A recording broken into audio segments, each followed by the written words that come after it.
Бөек Ватан һугышы башлануга 85 ел. Бүген хәтер һәм кайгы көнендә миллионлаган корбандар менән яуланган бөек еңү хакын искә алабыз.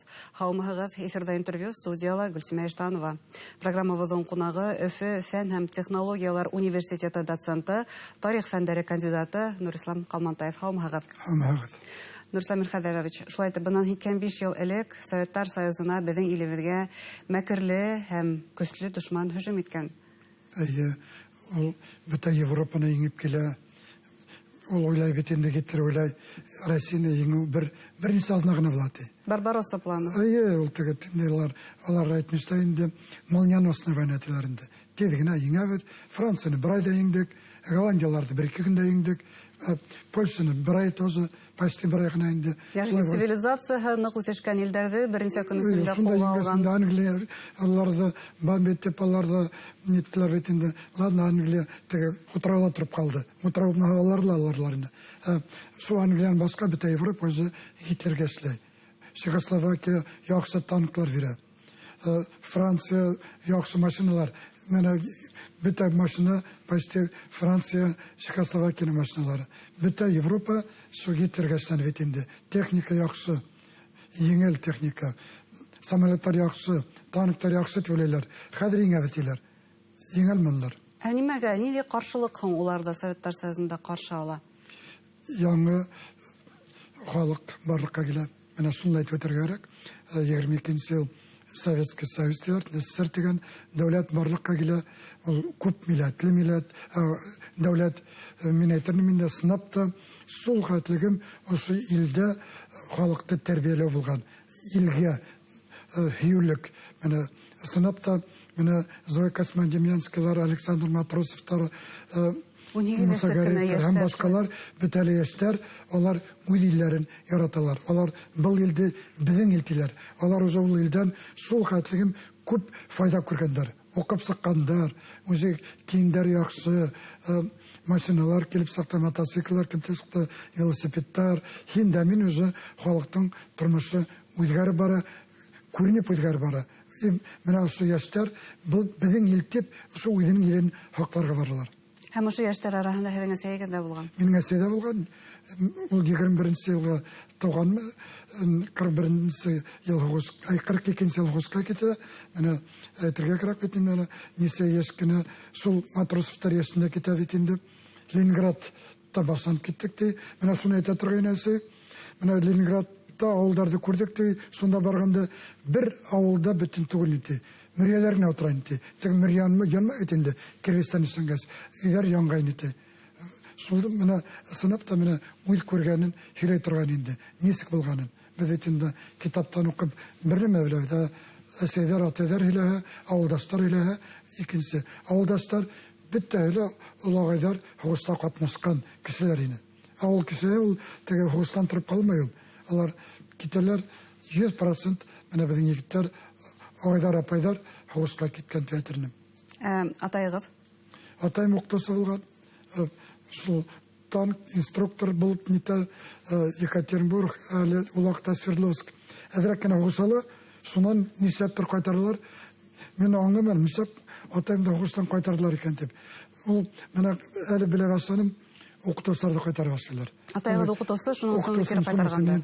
Менә күп кенә бит специалистлар һугышканнарда, рабочийларда танк тасырга кирәк бит, самолет тасырга кирәк. Киреннән кайтара башлыйлар. Әзрәк кенә хәл еңелегез.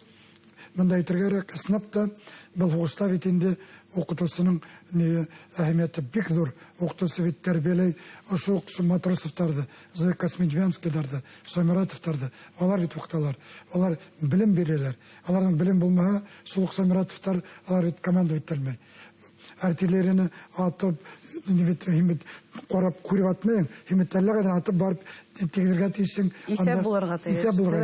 Яхшы математика. Шуның өчен укытучылар сынапта тилдә кирәк булгандыр дип уйлыйм инде. Атайыгыз һәм тыл каһарманы булып чыга. Шулай булып чыга инде. Әсәйегез нисәнче елда әйләнеп кайта? Әсәйем үзе 46-нчы елда әйләнеп кайта. Ул бик патриоттар булай әйтәне. Без Будапештта тордык та, Енгәс Будапештта, шуннан инде безне алып киттеләр Тислондар белән Япониягә һугышка. Китеп барабыз ди. Уфаны күрдем ди. Нисеген Уфаты.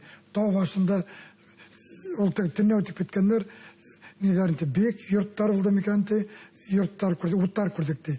Ол бек йорттар түгел, бұл бетенді вокзалдың уақытта әттігі тоғасында бәлекегіне йорттар әлі баралар. Соны көріп еткендер енді. Уфанан өтіп кеттік де, Уфаса өтіп кеткендер Дальний Востокқа. Ну, барып етмегендер. Хоғысқа барып етмедік де, хоғыс біткені де, сонда дірек не бұлдылы те қызмет, сон елеп қайтар бастылар де. Ол етіне хоғыс біткесті бір күнде қайтар бермейлер. Елеп нетелер етінде. Тегінде демобилизация деген тег приказ была, сол елді қайтарабыз, бұл елғыларды қайтарабыз деп, сайтып елеп қайтып етейін, ауылға қайтып. Исәргә кәрәк, әйтергә кәрәк, Бөек Ватан сугышы башлангас, Башкортостандың үсеше 40-ка үзгәрә. Һәр вакыт әйтә киләбез бит инде. Ул көрсөк, ул һәр вакыт ниндидер үсешкә этәргез бирәсәте. Бuna Башкортостан Бөек Ватан сугышы елларында ничек үзгәрә ул?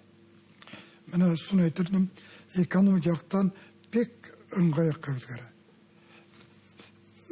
Ул вакытта Ленинградта onun zavutları kile, vetsin zavutlar, Rыбинскіден, Мәскөден vetsin zavutlar kile, Бакудан нефть işkәрту завуттары kile, күсә, Украинаның, Одессаның, менә станкостроительный завод дедет, Сартамакта орден елдені, 43-нче орден берелер, ол Одессаның kile. Менә күп кенә шул теге недән көн байыштан, bizim қалалардан инде Өфөгә заводтар килә. Шул заводтар Хоштанын кайтып китмәй. Рабочылар ниндидер кимәлдән кайтып китәләр алар.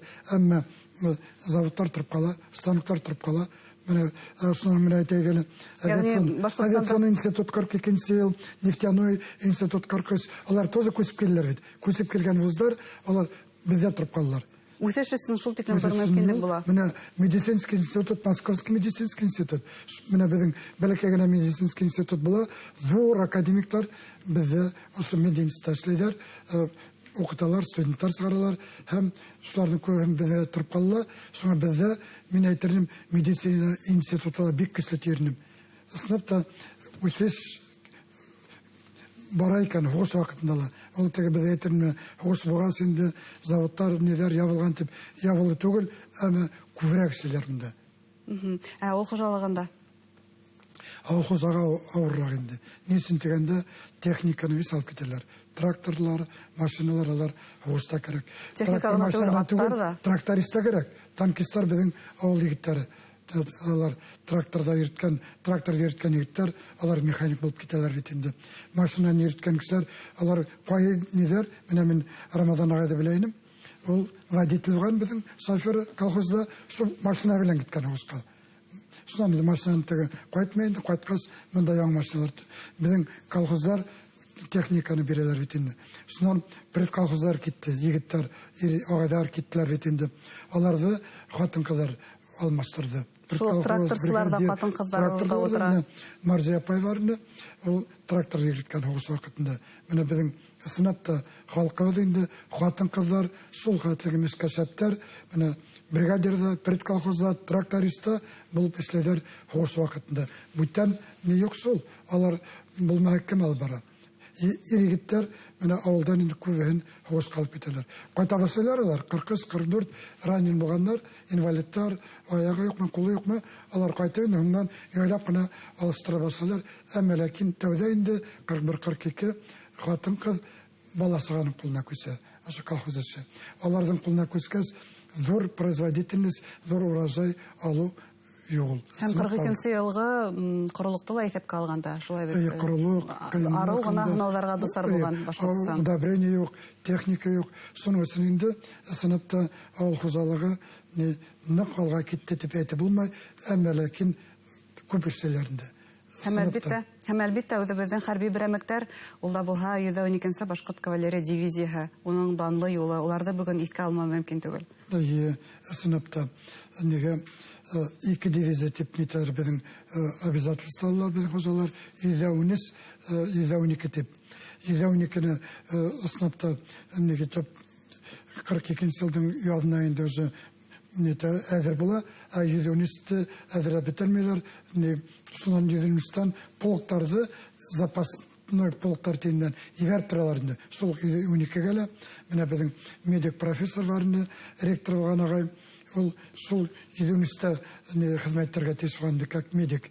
Шуңа инде сынапта бер дивизия китә. Менә күп республикалардан, милли республикалардан дивизиялар китәләрдә, Калмык манда, Кыргызмы, Төркмәнме тетем, Үзбәкме, бер генә милли дивизия баштан адакка тиклем хугышы бери, безнең 112-нче дивизия, 16-нчы гвардия дивизия инде адакка тиклем торып калып, иң легендар дивизия булып кайта битне. 4 орденлы, иң күп геройлар, Геройлар союзы шул дивизиянан бит инде. Һәм Рәсәй герое Миннегали Шайморатов. Рәсәй герое Миннегали Шайморатов сынапта бик яхшы профессионал хугышы була инде. Дивизиянны яхшы тота. Геланларда нителәр Сталинград манда, нидән Донбассмы, аларда редко верәләрендә. Бик ни шул дивизиялар ник кирәк икән ул. Әле әйтәләр ул, кавалерия хугыш вакытында не кирәк булды икән ул, 41-45 дип. Алар ник кирәк булган, аларның уйдырны була. Немецлар, аларда менә бит, без аларның нинда йөрнек ул, теге ред булып йөрнек. Пателла не, кайда безнең дивизия үткән, 2 тапкыр булдым. Менә халыктар белән күрештек, Волгоград менән Ростов ягындамы, аларны шул хәтлең безнең дивизияның солдаттарды мактай торганнар. Ой, башкортлар яхшы булдылар, бик юмар булдылар, безгә ит бирделәр дип. Әлеге мәлдә безнең батырларыбызны исләйләр, беләләр һәм уларның батырлыгы бүген үлемһез дип әйтергә мөмкин, чөнки тап ошо һез әйткән тыл каһармандары, уңгандар, улар барыгы батырларыбыз безгә bundan 51 ел элек бөек еңгезгә ялаган. Зур рәхмәт сезгә бүген тарихта искә төшерергә ярдәм иткәнегез өчен. Хөрмәтле тамашачылар, студиябызның кунагы Өфе фән һәм технологиялар университеты доценты, тарих фәннәре кандидаты Нурислам Калмантаев булды. Без бүген бөек еңгезгә халынган Башкортостандың көсөн һәм мөмкинлекләрен искә төшердек. Игътибарыгызга зур рәхмәт.